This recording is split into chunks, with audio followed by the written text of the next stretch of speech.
Pemirsa, kita buka dari Jakarta, dari ranah hukum. Pemirsa, kita akan menuju ke Pengadilan Tipikor Jakarta untuk menyimak pelaksanaan sidang lanjutan terkait dengan kasus dugaan korupsi dengan terdakwa Nadiem Makarim.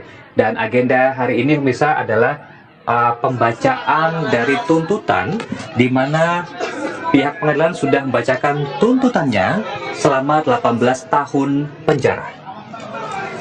Dan saat lagi kita akan menyimak seperti apa respon dari terdakwa Nadiem Makarim.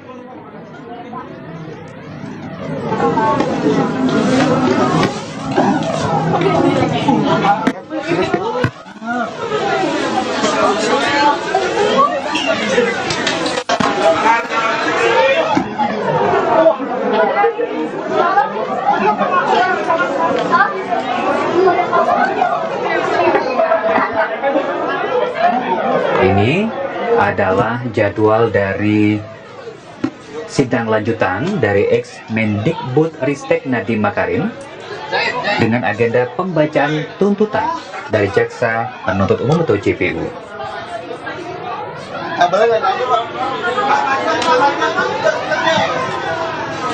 Dan yang baru saja keluar dari ruang sidang, ini adalah kuasa hukum OJK Ligis yang sedang korupsi.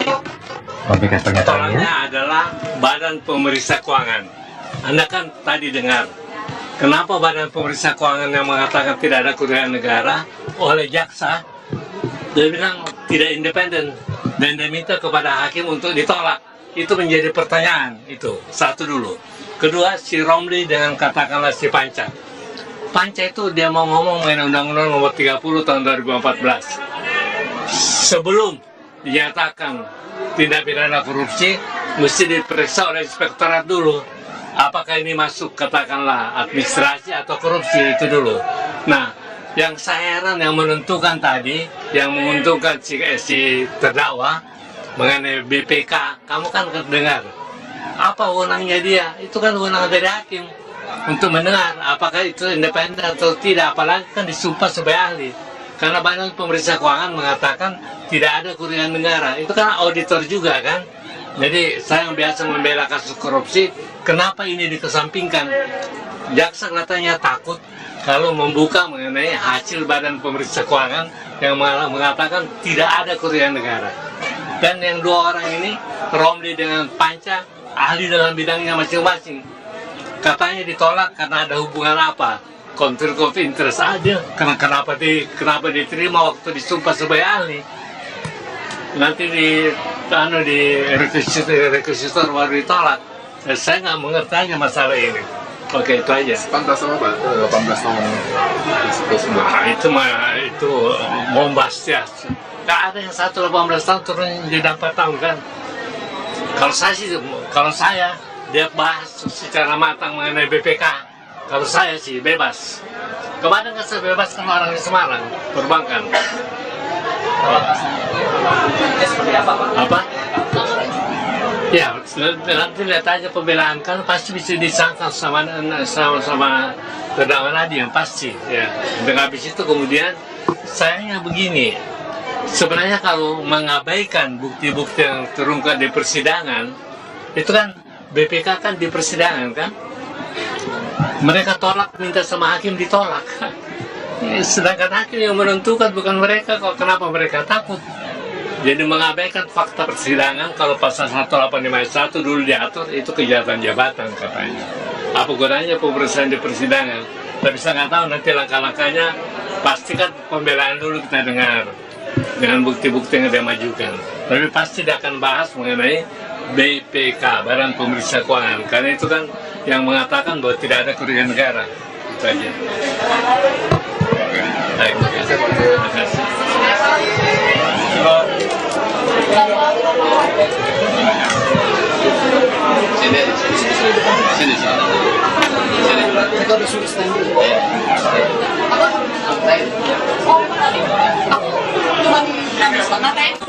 Ya, yang baru saja kita saksikan adalah pernyataan dari kuasa hukum OJK Ligis pasca Majelis Hakim melalui Jaksa Penuntut Umum memberikan tuntutan 18 tahun penjara terhadap terdakwa Nadiem Makarim. Terima kasih dengan seluruh rekan-rekan awak media yang diharapkan bisa menyebarkan berita ini agar diketahui oleh seluruh masyarakat Indonesia, pencinta keadilan, pencari keadilan, dan tentunya kepada otoritas yang memiliki kewenangan untuk menata bagaimana proses penegakan hukum di Indonesia ini bisa memberikan kepastian hukum, perlindungan hukum, dan dapat mendorong tercapainya pembangunan di Indonesia yang lebih baik. Nah, tadi sangat jelas sekali kalau kita mendengar tuntutan, sebenarnya kami berharap tuntutan ini disusun secara profesional, taat asas, dan akurat. Ya.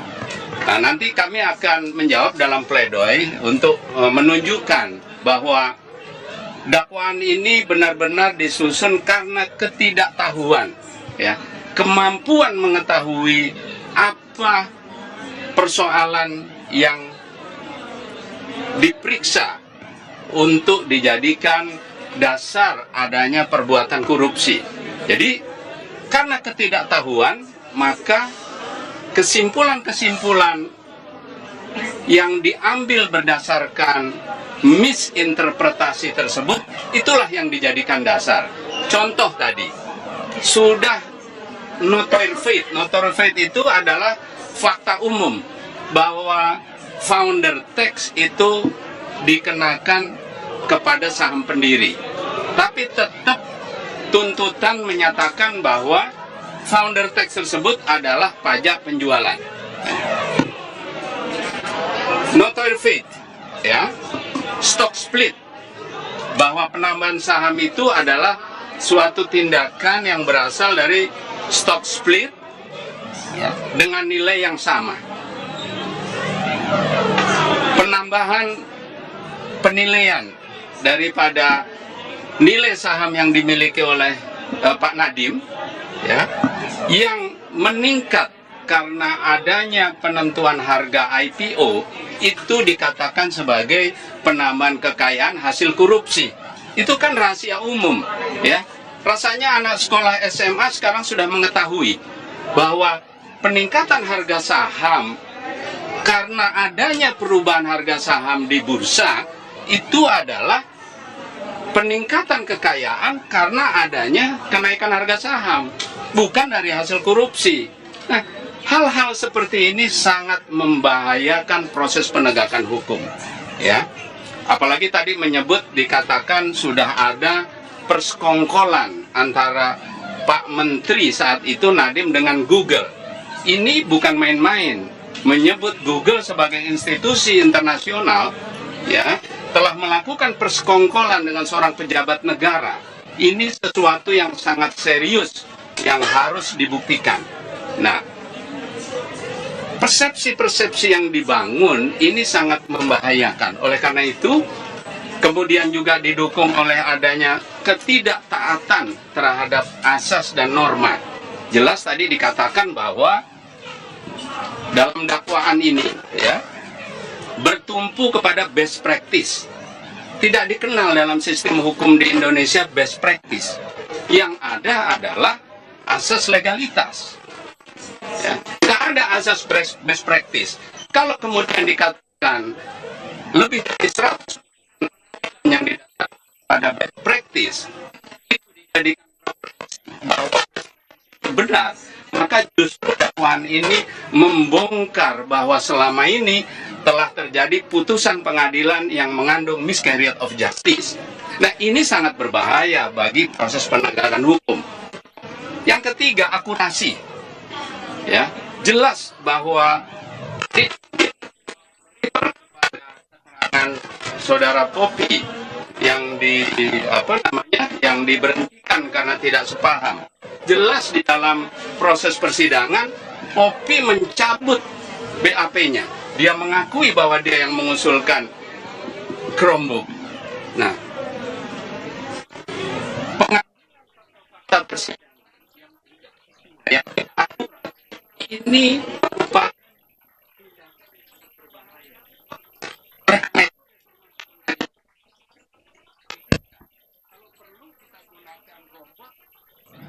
Ya, sambil mengalami gangguan dari audio, yang kita saksikan ini adalah kuasa hukum dari terdakwa Nadiem Makarim yang memberikan pernyataan usai agenda pembacaan tuntutan dari JPU. Kuasa hukum bernama Dodi S. Abdul Qadir, senada dengan OC Kaliki sebelumnya, yang menyatakan sejumlah keberatannya. Nah, sejumlah keberatan yang dibacakan oleh para kuasa hukum ini akan dirangkum untuk agenda sidang berikutnya, yakni nota pembelaan atau pledoi, di mana masing-masing dari JPU ataupun dari pihak terdakwa akan diberikan kesempatan satu kali lagi untuk menuju agenda sidang vonis. Jadi, usai agenda hari ini, masih ada 3 agenda lainnya pemirsa menuju ke sidang vonis. Dan sebagai recall sedikit gambaran bahwa Nadiem Makarim, mantan dari Mendikbudristek, ini dituntut hukuman 18 tahun penjara dan dianggap atau diyakini bersalah dalam kasus korupsi pengadaan laptop Chromebook dan Chrome Device Management CDM yang merugikan negara hingga nilainya triliun rupiah. Terima kasih dengan seluruh rekan-rekan awak media yang diharapkan bisa menyebarkan berita ini agar diketahui oleh seluruh masyarakat Indonesia, pencinta keadilan, pencari keadilan, dan tentunya kepada otoritas yang memiliki kewenangan untuk menata bagaimana proses penegakan hukum di Indonesia ini bisa memberikan kepastian hukum, perlindungan hukum, dan dapat mendorong tercapainya pembangunan di Indonesia yang lebih baik. Nah, tadi sangat jelas sekali kalau kita mendengar tuntutan, sebenarnya kami berharap tuntutan ini disusun secara profesional, taat asas, dan akurat. Ya. Nah, nanti kami akan menjawab dalam pledoi untuk menunjukkan bahwa dakwaan ini benar-benar disusun karena ketidaktahuan, ya, kemampuan mengetahui apa persoalan yang diperiksa untuk dijadikan dasar adanya perbuatan korupsi. Jadi, karena ketidaktahuan, maka kesimpulan-kesimpulan yang diambil berdasarkan misinterpretasi tersebut, itulah yang dijadikan dasar. Contoh tadi, sudah notoire faite. Notoire faite itu adalah fakta umum bahwa founder tax itu dikenakan kepada saham pendiri. Tapi tetap tuntutan menyatakan bahwa founder tax tersebut adalah pajak penjualan. Notoire faite, ya, stock split, bahwa penambahan saham itu adalah suatu tindakan yang berasal dari stock split, ya, dengan nilai yang sama. Penambahan penilaian daripada nilai saham yang dimiliki oleh Pak Nadiem, ya, yang meningkat karena adanya penentuan harga IPO, itu dikatakan sebagai penambahan kekayaan hasil korupsi. Itu kan rahasia umum, ya. Rasanya anak sekolah SMA sekarang sudah mengetahui bahwa peningkatan harga saham karena adanya perubahan harga saham di bursa itu adalah peningkatan kekayaan karena adanya kenaikan harga saham, bukan dari hasil korupsi. Nah, hal-hal seperti ini sangat membahayakan proses penegakan hukum, ya. Apalagi tadi menyebut dikatakan sudah ada persekongkolan antara Pak Menteri saat itu Nadiem dengan Google. Ini bukan main-main. Menyebut Google sebagai institusi internasional, ya, telah melakukan persekongkolan dengan seorang pejabat negara. Ini sesuatu yang sangat serius yang harus dibuktikan. Nah, persepsi-persepsi yang dibangun ini sangat membahayakan. Oleh karena itu, kemudian juga didukung oleh adanya ketidaktaatan terhadap asas dan norma. Jelas tadi dikatakan bahwa dalam dakwaan ini, ya, bertumpu kepada best practice. Tidak dikenal dalam sistem hukum di Indonesia best practice. Yang ada adalah asas legalitas. Ya, tidak ada asas best practice. Kalau kemudian dikatakan lebih dari 100 yang didasarkan pada best practice, itu dijadikan bahwa benar, maka justru dakwaan ini membongkar bahwa selama ini telah terjadi putusan pengadilan yang mengandung miscarriage of justice. Nah, ini sangat berbahaya bagi proses penegakan hukum. Yang ketiga, akurasi. Ya, jelas bahwa keterangan saudara Poppy yang yang diberhentikan karena tidak sepaham. Jelas di dalam proses persidangan, Poppy mencabut BAP-nya. Dia mengakui bahwa dia yang mengusulkan Chromebook. Nah, pengadilan persidangan yang ini Pak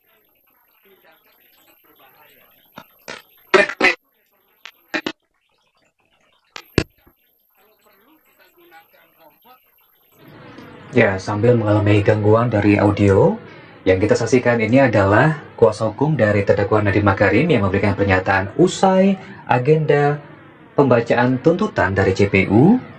Kuasa hukum bernama Dodi S. Abdul Qadir, senada dengan OC Kaliki sebelumnya, yang menyatakan sejumlah keberatannya. Nah, sejumlah keberatan yang dibacakan oleh para kuasa hukum ini akan dirangkum untuk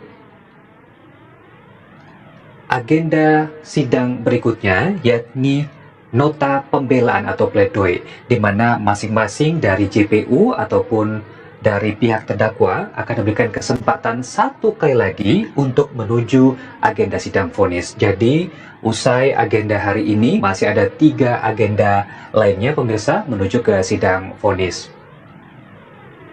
Dan sebagai recall sedikit gambaran bahwa Nadiem Makarim, mantan dari Mendikbudristek, ini dituntut hukuman 18 tahun penjara dan dianggap atau diyakini bersalah dalam kasus korupsi pengadaan laptop Chromebook dan Chrome Device Management CDM yang merugikan negara